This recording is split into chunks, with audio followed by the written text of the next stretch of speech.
be commentating uh, the finals match between Dodger and BluesEclipse. Dodger is on red-green Wanderfall, which is essentially a mid-rangey deck which uses some powerful like landfall-esque cards to turbo out a board and then hopefully have a board so big that you can just kill your opponent that turn or the next. Meanwhile, BluesEclipse is also playing a similarly kind of like linear plus grindy deck. It's going to be Featherfall Auras, which centers on the titular card, which is Featherfall Ascetic. You play that, it turns all of your auras into mass enchantments. You can generate a huge board by turn 3 at the earliest and potentially kill your opponent. But it also has a bunch of interaction, as we're seeing here, with BluesEclipse drawing 3 out-of-body experiences in his opener. So yeah, one thing that I've realized like throughout the course of this tournament is that like the Featherfall deck can play like a pretty decent like controlling game. Like it can definitely like slow roll, and then like blow up out of nowhere with card advantage from not even Featherfall Ascetic, but even Dreamsteel Paladin or the 2-mana Flora Ascetic. But I think it's going to be hard when like your only creature is an Overgrowth Guardian to really get mileage there. Dodger's going to be opening up with a turn 2 Splitting Bloom. Splitting Bloom plus Into the Unknown is kind of just the wombo combo of Dodger's deck, so having it in the opener does not bode well for BluesEclipse. Yeah, I am surprised that Into the Unknown first, though. I think that you want to stack up. Wait, not. But I am had the ability to have Into the Unknown, even with the experience. Yeah, and like BluesEclipse did remove the Splitting Bloom with the out-of-body experience, so he's not going to be able to get that wombo combo, but is still going to like be able to swing in with the Elemental right now, and then has 2 fetches. Rogar's Frenzy still up his interaction, so BluesEclipse can't like cleanly Golden Touch. So, and yeah, I think like ideally would like to like Ethereal Armor or Golden Touch here, but Dodger can just Rogar's Frenzy, kill whatever Blue threatens to put it on, and then off to the races. Yeah, Featherfall Auras is a really nice deck, but the thing it has problems. It does have there's a Hexproof Ban, right? But until that thing gets set up, destroy a creature. So yeah, it looks like Blues is going to try and Golden Touch up the Saproling. I think Dodger's going to crack the Timber range, swing in with the Rogar's Frenzy right here. Rogar's Frenzy, I think, is one of those cards which has been like a format staple / powerhouse for a while, but it kind of like waned off in usage recently, mainly because like suddenly making 2 1/1s and having a Lightning Strike was just like, while it's like a really strong package, just kind of wasn't where you wanted to be. But Dodger's deck makes good use of both modes, with the creature tokens being very good with Into the Unknown, and obviously the burn being great in an aggressive deck.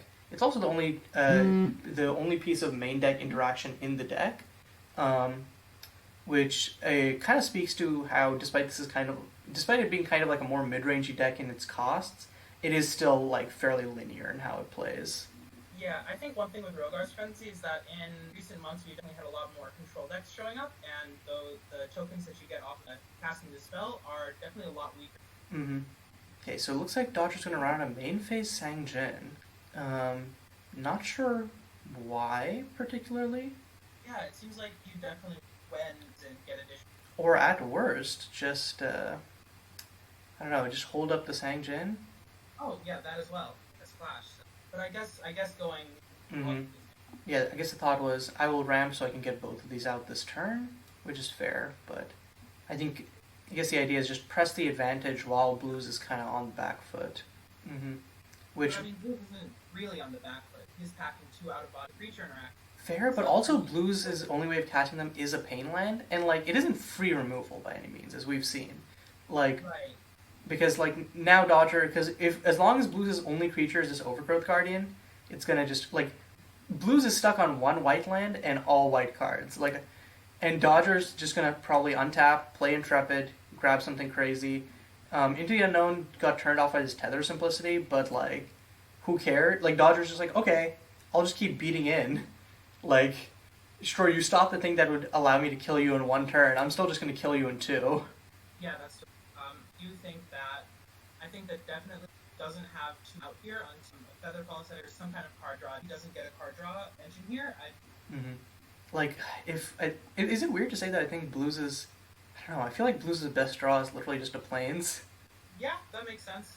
Having the But yeah, just draws another Golden Touch. The Golden Touch at least gives lifelink, so, but how much, like, BluesEclipse doesn't even have, like, only has, white cards, so it would only give it +1/+1. 5 damage, 2 damage creature, and So it looks like it's just going to be holding up the out-of-body experience here. I don't... I guess, okay, so Dodger's going to crack the Tropical Grove, probably finding the creature land? Oh, no. Oh, okay. Yeah, that's a Wom. I forgot that we literally have that Panglacial Worm just hanging around.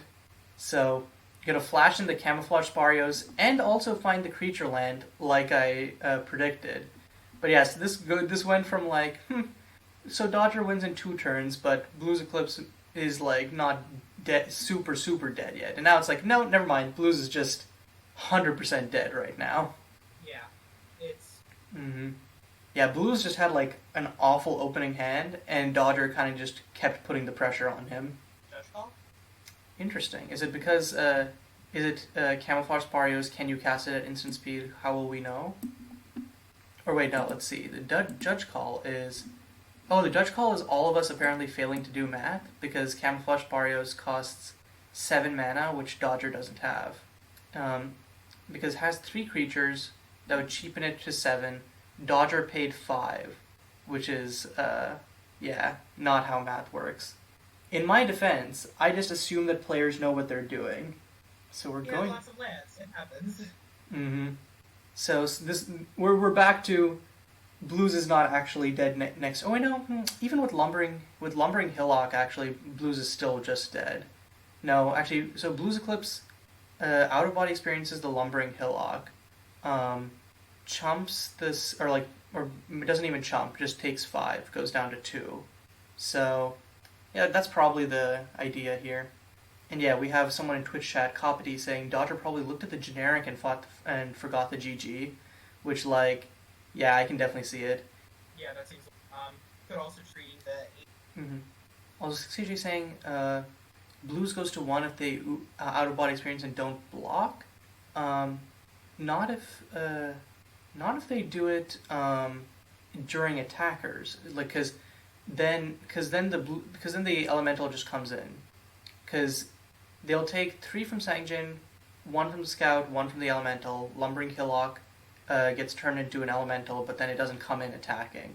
So Blues will be at 2 life, and then we'll be able to use the Pain Land once, and then we'll be locked off it forever.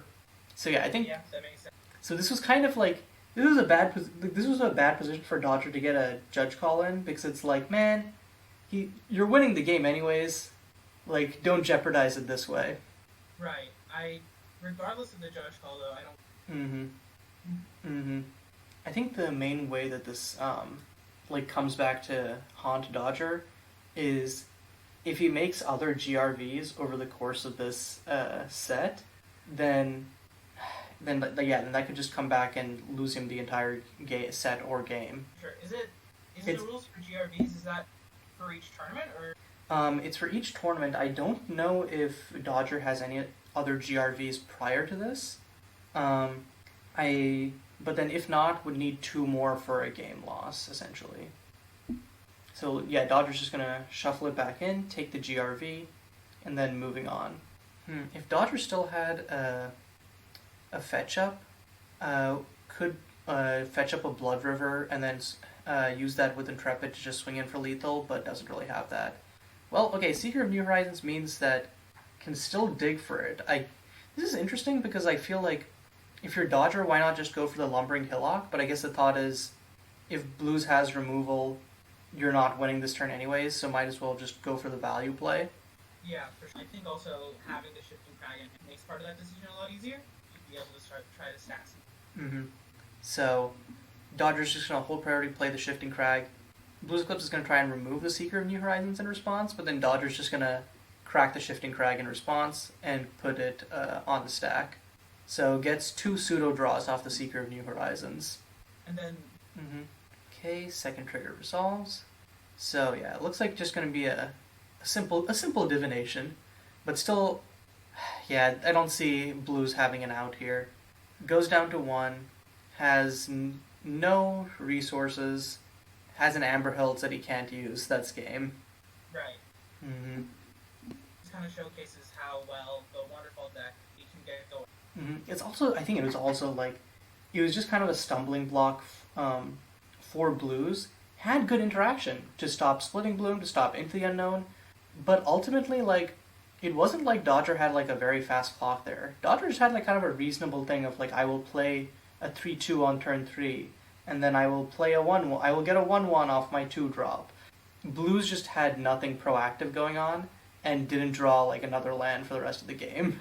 Yeah, absolutely. Yeah, which I think like the thought was, hey, having a bunch of interaction helps, but when you don't have a proactive plan to back it up, it doesn't really help. So I'm going to take a look at, let's look at sideboards here really quick before we move on to game 2. So I'm looking at BluesEclipse. I don't think Chains of Subdual is relevant here. Seal the Tomb, probably not. Demon Worthy, maybe, but it seems like a little slow. I think that you'd prefer the out-of-body experiences in Pithwelts. Let's see. I think Violent Collapse is an easy bring-in. You're afraid of tokens, so... And you're afraid, like, it can just save you in some situations, and situations where it won't save you, you're dead anyways. But having it helps.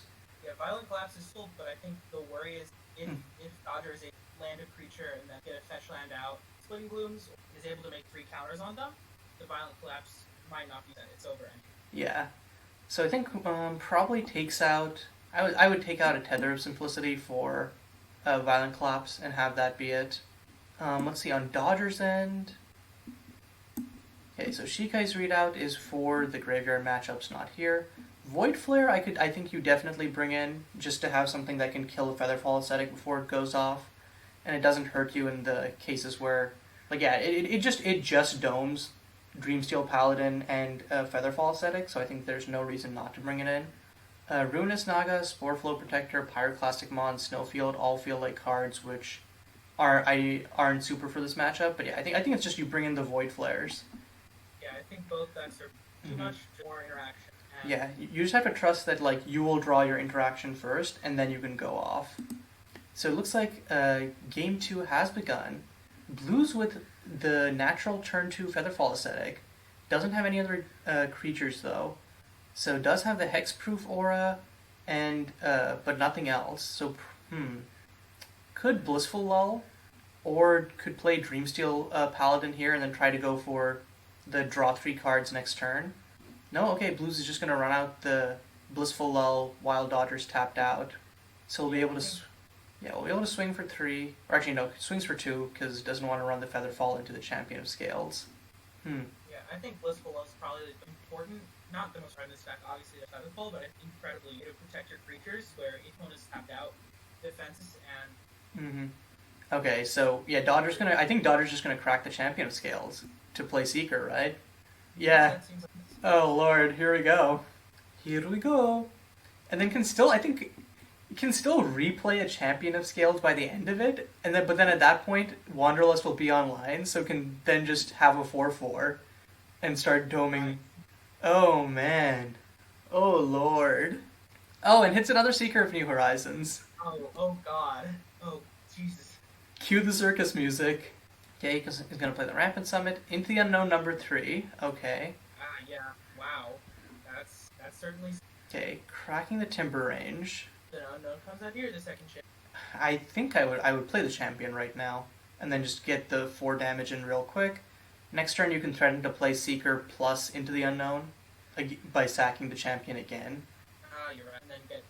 And then... Shifting Crag, stack that once you get Seeker out, and... And, yeah, Pithwilt is not going to be able to hit the Seekers, so that's just going to feel sad. Tether doesn't really do anything against... Or Tether does, actually. Never mind. Tether does shut off the Seeker. So, okay, Intrepid. That's another good card. At this point, it's just kind of like Dodger trying to find... Like, wait, what is Dodger trying to... What would be the nut draw here? I guess Splitting Bloom? Or more lands, honestly? I don't know. Yeah, I think definitely Splitting Bloom. He does have the land interaction fine in terms of being able to Seeker Horizon times. I think the ideal play is just more value. Yeah. Speaking of big creatures, gets to swing in with the Champion of Scales there for 4. Oh, and there is the Violent Collapse. Blues did side it in, but has no way of casting it here, and I don't even know that it's good here. Oh, that's unfortunate. And a Pither, can it? Yeah, Blues is definitely having some mana troubles. I think you probably, oh no, can't, I was gonna say you tether plus Dreamsteel Paladin, but actually can't do that because Oh, it doesn't have the you mana. force it. Right.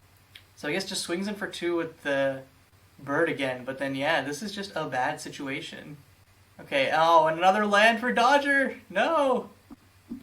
This is looking like it's curtains already. Agreed. New Seeker, New Horizons, all those.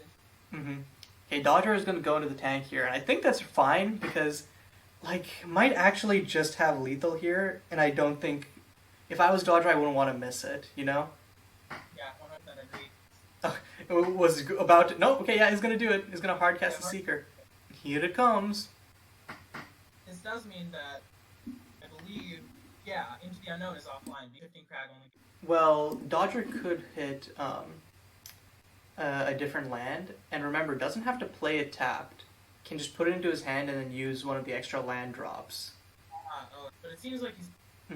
Probably for Shifting Grove, just doing that because why not? Also, interesting that Dodger brought in the Ruinous Naga. I guess just to have the Spit on the Grave ability. Okay, we see is gonna just naturally draw the Tropical Grove there. And that's another land, Monument of Queens. Dodger has 4 extra land drops and has only used one land drop this turn. So Yeah, this is. I like how you say going to be as though it isn't already. Fair enough. This is, As though this isn't already peak obscenity. This is magic the way Richard Garfield. Thank you, Garfield. Very cool. Okay, another land. If Dodger already had an Into the Unknown on the field, this would so be game at this point. Yeah, the next time he has priority passing through all the landfall triggers, it'll buff his, or at least takes out all. At this point, Dodger's just going to draw his deck. It looks like. Okay, yeah, Timber Range. So far, that's the 4 land drops. He has 5 land drops because it gives him 2 extra. So each Seeker gives him 2 extra. Oh. So yeah, it looks like, okay, so he's going to play Towering Bows. I don't know. What's he discarding? Okay, he's going to discard the Ruinous Naga. Now run out the Into the Unknown? That makes sense. Oh no, it still has 2 Seeker triggers because... Okay. Yeah. Why not? Why not, God? Oh, and Blood River here is actually kind of very important. That Scout chose his own Seeker, right? Because the second Seeker, right? Yeah. I think as long as he gets out the land drops resolve. Yeah, like I think, and I feel like even if Dodger misplays and somehow doesn't take it this turn, will not have any trouble taking it the next turn. Because Blues has has 3 pieces of interaction in hand that don't really matter, and can't out-linear Dodger. Like I was mentioning earlier how Blues' deck can play well in the control, and it can, but it also needs to have something to do proactively, and Blues is just not getting the hands which provide that mix, you know? Oh, wait, out of curiosity, if Dodger doesn't win turn, how much damage? If Blues draws Ethereal Armor? Because, no, definitely not. I mean, okay, so it plays Ethereal Armor. Each Ethereal Armor does... each Ethereal Armor will do +6/+6. So you swing for... So I think there's a chance that at the top. Like your thought is Ethereal Armor, get 3 draws, draw into another aura, play it on the bird, and then just swing and win from there. Yeah, that's actually possible now that I think about it. Yeah, that was my... Or like a Golden Touch here would be like not bad. Either way, Blues or Dodgers. Right now we're kind of just living in Dodgers' world. Yeah, he'll play cards and eventually... Copity in chat saying Violent Collapse is such a bizarre sideboard card from Blues here. Not sure if you're referring to like its initial inclusion or the choice to side it in. Yeah, he can barely hit BB. I think the thought is like his deck rebuilds better than most other decks, and there's like a decent number of like linear aggro decks in this tournament that would be hurt far more by Violent Collapse. Also, Blues does rely on flooding out the board, can often like buff his board up so that it's much larger than 3/3s, at which point like the Violent Collapse just saves you from being killed on the crackback in some situations. Yeah, out of all the white, board remove white. Yeah, and Dodger isn't that soft to -3/-3, but also like sometimes it can be the only thing that saves you. I don't think there's a board wipe for Blues' deck. But yeah, like, I'm just waiting to see if Dodger finds the line. Like, I guess Blues still has 2 ground blockers, so that probably limits some. But so, Dodger will get, like, the Champion of Scales Dragon. So we'll do 4 there. So it needs to get in 11 otherwise, which means that he needs to pump up these creatures into, by at least, like, 5 counters each. The second chance, if he casts that he's already started, right? Oh, okay. He ends up casting that. Especially, he has a land play left, right? If he goes Blood River, he's not. Or Champion of Scales first and then the Blood River just to pump it up. Avery saying, glad I joined the stream at the point where Dodger has 14 cards in hand and 15 lands. Yeah, you came in at the most opportune moment. It's a work of art. It's modern art, and this happens in game. So my hot take is, what if Dodger just draws his entire library by accident and Blues wins? And okay. He'd have to get the deck he had. Mm-hmm. It would be funny. I would really love to see. Mm-hmm. Oh man, I forgot. It still has the shifting lands that can be cracked. Ah, right. Yeah, I think as long as Dodger just keeps mana up, we'll be fine, because it has ample like plays in hand that just dome Blues here. Right, the Void Flare is alone. Well, he only has 1 mana on. And Yeah, but then you can like Void Flare kill a Dreamsteel Paladin, and then it basically turns your Void Flare into like burn for 5. Yeah. There it is. There. Yep. Here we go. And then you just Blood River it, and then swing in for like more than 16, and that's all that matters. Unless Dodger doesn't play the Blood River, in which case everyone's scared. Oh yeah. Oh, that's it. Wow, that was crazy.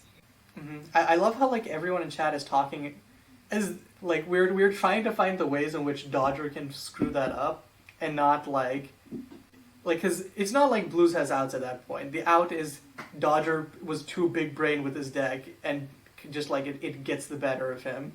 And yeah, those were crazy games. And I think like Dodger did like kind of pop off both games, but it also just came down to, I think, Blues had some sketchy keeps there, which was just unfortunate. Or like hands that ended up being sketchy because the draws were kind of unfavorable, is how I felt about it. I think those hands before draws happened, with the first hand having a ton of interaction and having Featherfall into the Hex. It didn't work into what he drew. Mm-hmm. I almost feel like should have skimped on the Hexproof Aura and then tried to play the Dreamsteel Paladin, and then gone next turn with the Mirage, because even if Dodger untaps and like Void Flares your Featherfall aesthetic, you can still just like play out the auras you have in hand and then start drawing cards. Are you sure he Void Flares the aesthetic there though? Because I think it might have been the card drawing. Whichever, but like I think you just play the Dreamsteel Paladin just to like force the best case scenario.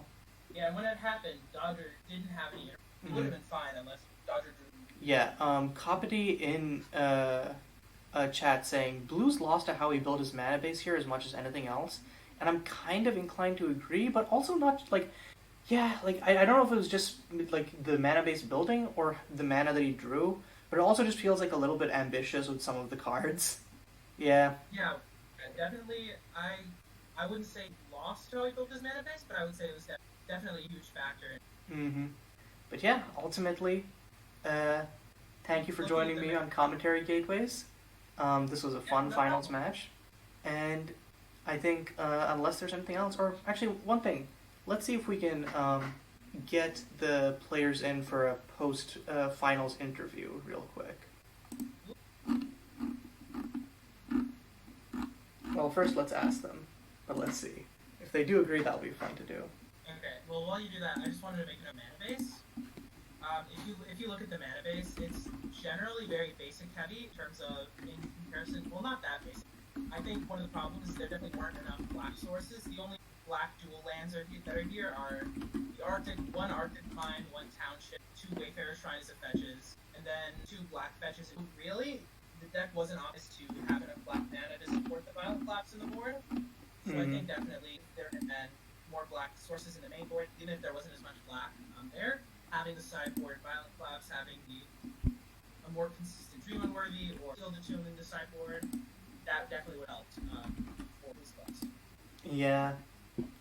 Okay, it looks like we are going to have a post-match interview, so I'm going to bring them in. Hello there. Hello, guys. Thank you for joining me. So, okay. Sorry. Hey, Kai. Hello. So sorry. I was just going to say, congratulations, both of you. Y'all played well. And congratulations, Dodger, for taking home the number one. But I kind of want to just start off this interview by asking, what were your guys' feelings on the matchup going in? And how did that change with how it played out? Starting with Blues and then going to Dodger. Well, going into the matchup, as I was even mentioning to Dodger in the chat before the game started, I figured it was going to be a pretty even matchup. Both of our decks were designed with the ability to just explosively blow out the opponent right out the gate, but both decks also had enough to run a grindier long game if needed.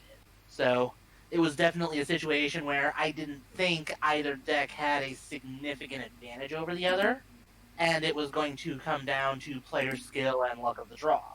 And then my deck decided it didn't want to really show up for the game. Yeah, so my take was pretty similar to Blues. I think that my deck was very well positioned for the overall meta because this GP was full of a lot of mostly linear decks, and then I managed to dodge most of the more removal-heavy decks, both in the Swiss and in the top 8. For example, El Maquino eliminated Egg, who was a villainy list. I think I would have. But I definitely didn't expect the match between me and Blues to be that one-sided. I think those games were outliers just because of Blues having a bit of mana problems and then me having a very, very good draw. I think that overall, Blues deck was one of the decks that I thought had a better matchup against me because Blues was packing 4 main deck Featherfall and 3 out-of-body experience, which were very good against me. And Tether of Simplicity actually shuts off almost every card in my deck, more or less, which I think actually it turned out to be, at least when I was testing the matchup, it was very, very good against me. And I think Blues also benefited from the fact that I wasn't running very much main board interaction, which meant that if Blues did get the Featherfall nut draw, then I probably wouldn't be able to stop it. Mm-hmm. Yeah, I think the problem in those games was just like Blues had the interaction but didn't have like the proactive plan to back it up, and also like the mana ended up being an issue. Yeah. I would say I didn't know what Blues sideboard plan was, but I think when I was like theory crafting it, I wasn't sure whether Blues deck would want to go like ham on interaction or whether it would want side out stuff like Tether, because Tether doesn't actually stop a lot of my Blood River combo draws. And I think if you're Blues deck and you side out too many auras for stuff like Dream Unworthy, that's probably a mistake. Just because like that means the number of draws where your hand comes together and you just blow the opponent out is a lot smaller than in the main board. So I don't know. My sideboard plan was pretty simple. I knew that since Blues was running early removal for my Splitting Blooms and my Into the Unknowns, I couldn't really rely on having a solid board presence since my deck is actually kind of light on token. So I sided out the Scions and I sided out the Vivid Mirages because those are both kind of win more, not win more, but yeah, you know. Well, they're only good if you've managed to stick a turn 2 threat usually, and oftentimes those get removed by Pitwell, so that can leave the Mirage feeling very underwhelming. Mm-hmm. So that's why I cut those. And I also cut the Sprarios because I thought similarly you can't be really relied on getting a huge board in this matchup, even if Sprarios costs way less than it actually does. Mm-hmm. Like I somehow thought in game 1. So, and then I brought in 3 Void Players for the additional interaction, and 3 Ruinous Nagas, just as like a solid threat that could also take out a... Got you. What about you, Blues? How did you sideboard? My sideboard plan there actually was probably a bit unusual. What I wound up doing was I actually did take out some of the auras. I cut out one of the Golden Touches, one of the Blissful Lulls, one of the Tethers, and, believe it or not, one of the Featherfall Ascetics was the other one decided out. Because I knew for a fact you were going to be adding in the additional removal main board, and figured, okay, if I drop the first Featherfall I drop, I honestly expected to be removal bait, and figured I was going to be playing more of a control-ish reactive game while building up a single overwhelming threat. What I sided in was one of my potions of inhibition, 2 Demon Worthy, and the 1 Violent Collapse. Got it. Mm. Yeah, I could see that. And I figured the Violent Collapse had to come in, so if you did get a decent board state and didn't have the Blood River to drop in to just gank me in one turn, I'd be able to drop that in order to just clear the board state. Potion of Inhibition, of course, would largely shut off your fetching. Right. And then Yeah. Demon Worthy can take care of some of the things like Monument of Queens or Lumbering Hillock, or just take care of other large creatures if I don't have other removal for them at the time. Yeah, I do think that's a pretty good plan. I think if I were you, I think my plan would probably be to slide out all of the Blissful Lulls, because since my only removal is damage based, oftentimes if you land an aura without me killing the creature in response, it'll just be immune to all my damage anyway. So that's what I would probably take out the lulls, because I feel like they're not as, like, the hexproof isn't as important. But I'm not sure if that's true or not. Obviously, you know your deck better than I do. Yeah, I mean, my actual main creature base, yeah, I have the Dreamsteel Paladins and the Flora Acolytes with 2 toughness, and the Logger Recluse with 3 toughness. So it's true for those creatures. But at the same time, the Blissful Lull is largely intended to protect Featherfall Ascetic once it gets on the board. Yeah. Or honestly, just to be a primary removal target for enchantment. Because in most cases, if I've got that on a creature, it's going to be the first thing people look at to remove, just so that they can hit the creature directly.